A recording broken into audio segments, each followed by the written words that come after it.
The topic I'll be focusing on is the cost of pursuing beauty. When you think about the cost of pursuing beauty, many things may come to mind, like cosmetic surgery. First thing that comes to my mind is Kim Kardashian. Not to throw any shade or anything, but I'll get back to her in a bit.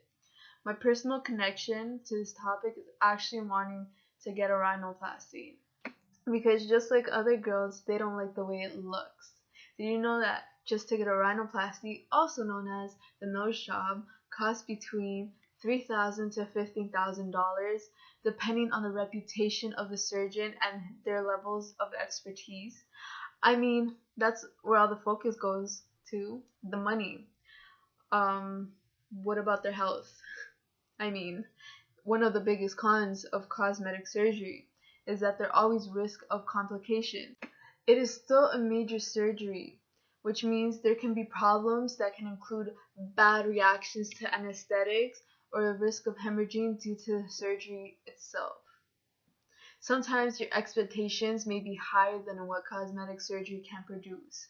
Some people are still not happy after a surgery and mistakenly think it would solve all their problems beforehand. But women, of course, choose to get cosmetic surgery if they don't like how their appearance looks and aren't happy with it, so they choose to change no matter the price. They do it to boost their self-esteem, but it is not always like that. Some women do it to impress men. For example, if a man likes big lips, she would feel the need to get lip injections just to satisfy his desire.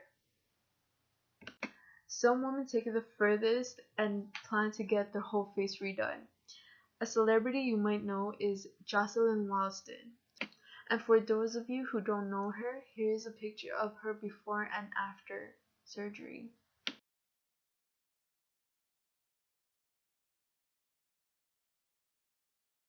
She is now known as a Catwoman. But some surgeries didn't go as bad as hers, such as Kim Kardashian.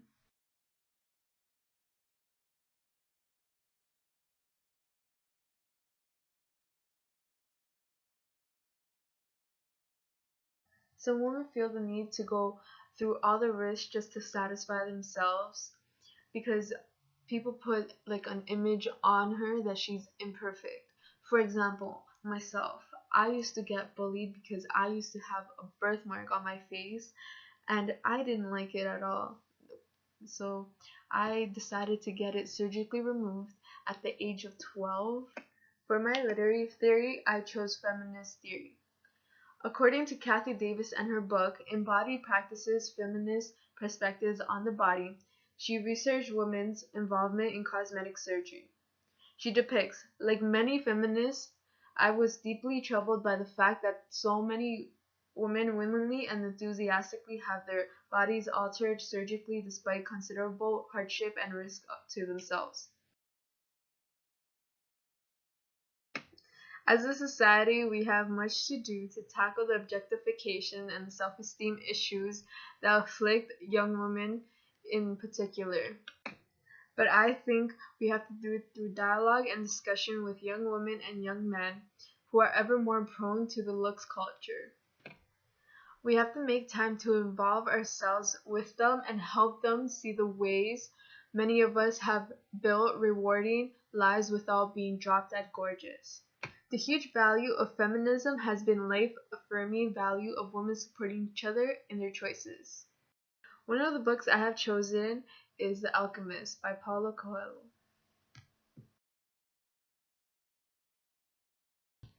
In the book, both Fatima and the merchant's daughter catches Santiago's attention with her beauty. In the beginning of the book, it depicts how Santiago thinks about the merchant's daughter all year long until she finally sees her. He's attracted to her beauty but doesn't think that she's attracted to him, since they've only interacted once. Unlike Fatima, Santiago falls in love with her instantly with her and her beauty. He is not only attracted to her because of her beauty, but for who she is. They end up meeting every single day until Santiago leaves to continue his personal legend and promise to come back for her one day. The second book I've chosen is Hamlet by William Shakespeare. In the book, Ophelia is viewed as an object.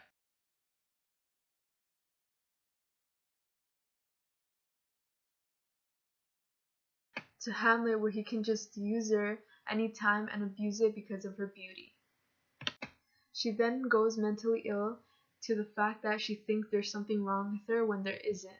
Women shouldn't be treated as a toy for a man's pleasure. Ophelia knew better than that, but because she was in love with him, it drove her crazy. When she was more than just a pretty face.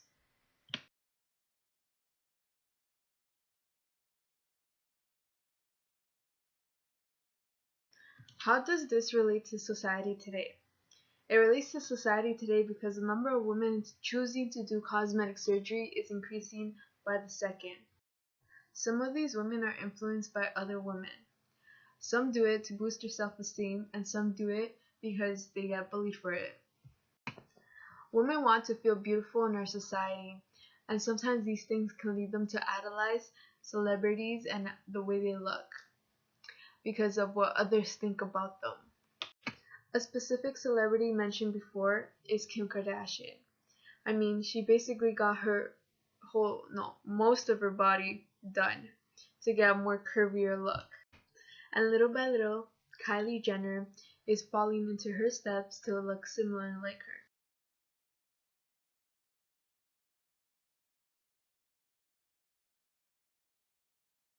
Not saying it's anything bad, but who really wants to look like another human being? I mean, we were created to look unique in our own way, and women are choosing to change that. Younger women, or should I say girls, are looking way older than they are. They are being influenced by makeup also, like Natalie Paris. If you haven't heard of her, this is a picture of her.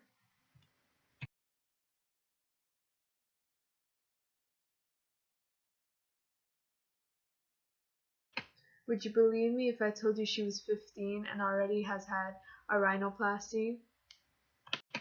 We need to change how society is influencing young women, because in my perspective, this is not okay. It's not all about appearance, it's what's inside that matters. Thank you for watching my presentation.